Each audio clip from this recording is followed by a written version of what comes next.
વિડીયોમાં T shirt જોઈ અને ટી શર્ટ વીખવાનું ચાલુ કરી દીધું।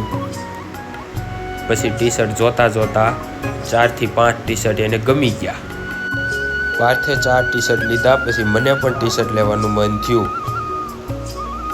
આપણે પણ ટી શર્ટ જોવા મળ્યા, પણ આપણે બજેટ ના હોવાથી સાના મના બેહી ગયા, કેમ કે આપણે તો પહેલેથી જ ધોળું કરી નાખ્યું અને ધોળું ટી શર્ટ જોયું એટલે બધું ભેગું થાય નહીં।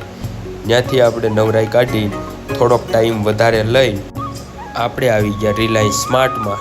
રિલાયન્સ સ્માર્ટમાં જોયું તો બહુ અદ્ભુત શોરૂમ હતો અને એમાં બધે આપણે ફર્યા અને જોયા કપડાં, બધા બ્રાન્ડેડ કપડાં, વેસ્ટર્ન કપડાં, ટોપ, જીન્સ, પ્લાઝો। તો મિત્રો આપણા વિડીયોને લાઈક કરી દો, ચેનલને સબસ્ક્રાઈબ કરી દો। આવા નવા કપડાં અમે તમને આગળના વિડીયોમાં બીજા બતાવીશું।